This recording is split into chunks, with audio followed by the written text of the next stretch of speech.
यानी गहरे ध्यान में आप कितने आयामों में जा सकते हैं। अब आयामों की बात करने से पहले मैं आपको बता दूं कि ये आयाम होते क्या हैं। 3D यानी 3 डायमेंशन, यानी किसी चीज को लंबाई, चौड़ाई और ऊंचाई के मापदंड में देखना, ये 3 डायमेंशन कहलाता है। चौथा डायमेंशन समय का है, मतलब अगर कोई चीज अपनी जगह से गति करती है तो उसमें कितना समय लगता है, तो ये समय 4th डायमेंशन में आता है। ये बेसिक 4 डायमेंशंस के बारे में आप जानते हैं। अब सवाल ये उठता है कि क्या ये केवल 4 ही डायमेंशंस हैं जिनके बारे में हम सब जानते हैं, या इन 4 डायमेंशंस के पार भी कुछ है। देखिए, डायमेंशंस बहुत सारे हैं। आज कुछ लोग अंदाजा लगाकर बताते हैं कि 10वें या 11वें आयाम में ईश्वर विराजमान है, परंतु ये एक झूठ है, क्योंकि उस परम सत्ता को कोई भी आयाम बांध नहीं सकता। वो सभी आयामों के पार है। इस पर मैंने पहले भी एक वीडियो बनाया था कि किस किस डायमेंशन की क्या क्या संभावना होती है।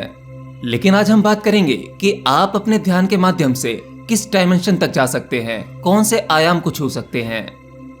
देखिए, जब आप ध्यान करने बैठते हैं तो उस गहरे ध्यान में आपको जो भी अनुभव होते हैं, वो सभी अनुभव आपको इन चारों आयामों के मिक्सअप अनुभव होते हैं, यानी आप इन 4 आयामों के पार नहीं जा पाते। कई लोगों का दावा होता है कि वह गहरे ध्यान में चले गए, उन्हें कुछ अलौकिक अद्भुत अनुभव हुए, जैसे प्रकाश का दिखना या भविष्य की घटनाओं का आभास होना, या कुछ ऐसा जिसे वह बता नहीं पा रहे। तो मैं आपको बता दूं, ध्यान के ये सारे अनुभव इन चारों आयामों के मिक्सअप अनुभव हैं। ज्यादातर वो लोग जो ज्यादा ध्यान करते हैं उनको इसी के भीतर के अनुभव होते हैं, और वह इन चारों आयामों के अनुभव को पाकर अपने आप को आश्चर्यचकित मानते हैं कि वाह, कुछ घट गया अद्भुत। लेकिन आपको यह पता होना चाहिए कि यह तो केवल शुरुआत है, क्योंकि आपने अपने गहरे ध्यान में जो भी अनुभव किए, वो सभी अनुभव अपने भौतिक शरीर और मन की सहायता से किए।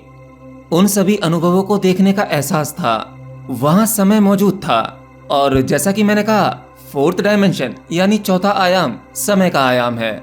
जब आप अपने शरीर और मन को स्थिर कर लेते हैं तब आपको कुछ अलग सा एहसास होता है, लेकिन वो अलग सा एहसास भी आपको भौतिकता में ही बांधता है। जैसे कोई व्यक्ति गहरे ध्यान में उतरने लगता है तो वह कुछ सवालों के जवाब जानने लगता है। जो वह गहरे ध्यान में जान पा रहा है उसका स्वयं अनुभव कर पा रहा है, और वह सभी जानकारी भौतिक जगत से ही संबंध रखती है।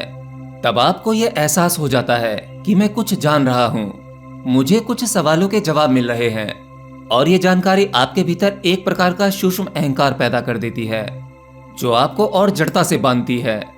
आप बहुत से धर्म ग्रंथ पढ़ते हैं, उनमें जो ज्ञान लिखा हुआ है वो सभी ज्ञान भी इन चारों आयामों के भीतर का ज्ञान है, वह इससे पार नहीं है।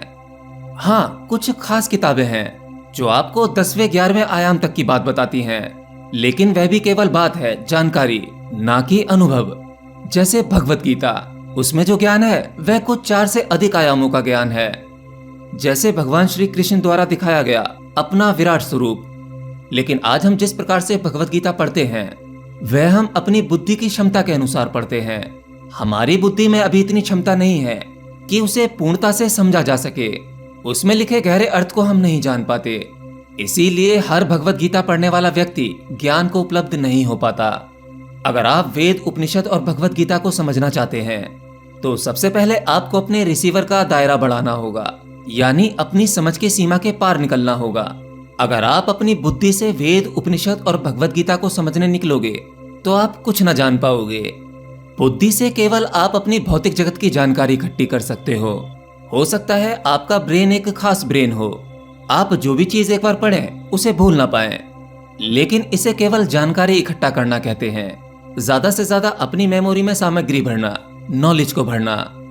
लेकिन वह परम सत्ता, वह ईश्वर ऐसा है जो बुद्धि से नहीं बंधता। ध्यान में भी आपको गहरे से गहरे अनुभव जब भी मिलते हैं जब आप किसी अनुभव से बंधे ना, उसमें रस ना लें, वहां मिली जानकारी से तृप्त ना हो।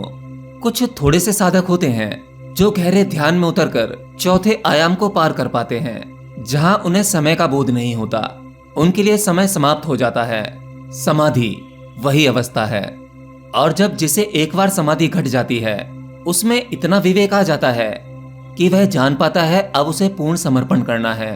अब उसे स्वयं के प्रयास की आवश्यकता नहीं, बल्कि अब उस परमात्मा की कृपा की आवश्यकता है।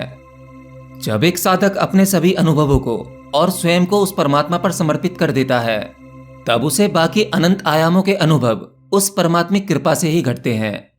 देखिए, जब तक आपके भीतर एक बूंद भी अहंकार है, तब तक उस परमात्मा की कृपा आप पर नहीं होगी। और जैसे ही कृपा हो जाए, आपके भीतर अहंकार खत्म हो जाता है। इसी दशा को पूर्ण समर्पण कहते हैं।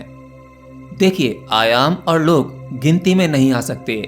जिस प्रकार से अनंतों लोक हैं और उन अनंतों लोकों की संभावनाओं के अनुसार वहां के जीव हैं, ऐसे ही उन अनंतों लोकों के अनंतों आयाम हैं। आप जितने भी लोकों का वर्णन वेद पुराणों में सुनते हैं, वे सभी जानकारी उन लोगों का अनुभव है जो उन्हें जान पाए थे। जैसे अगर मैं किसी लोक के बारे में आपसे बात करूंगा, तो मैं उसी लोक के बारे में बात करूंगा जिसका अनुभव मुझे स्वयं हुआ है। मैं केवल उसी लोक का नाम बता पाऊंगा।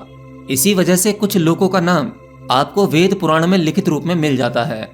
असल में मेरा कहने का अर्थ यह है, आप जब भी कोई क्रिया करें या किसी भी प्रकार का मेडिटेशन ध्यान करें, वो सब करने से पहले आपको परमात्मिक कृपा का आवाहन करना चाहिए।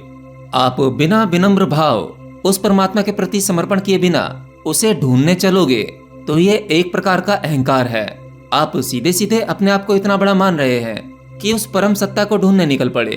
जब तक वो नहीं चाहेगा, जब तक उसकी कृपा नहीं होगी, आप उसे बूंद भर नहीं जान पाएंगे। तो मतलब यहाँ आपको भक्ति भाव की आवश्यकता है। बेशक आपका स्वभाव ज्ञान योग का है, आप ध्यान के मार्ग से उसे पाना चाहते हैं, परंतु भक्ति भाव जैसी भावना आपके भीतर होना अति आवश्यक है। एक विनम्र स्वभाव, उसके प्रति आस्था, प्रेम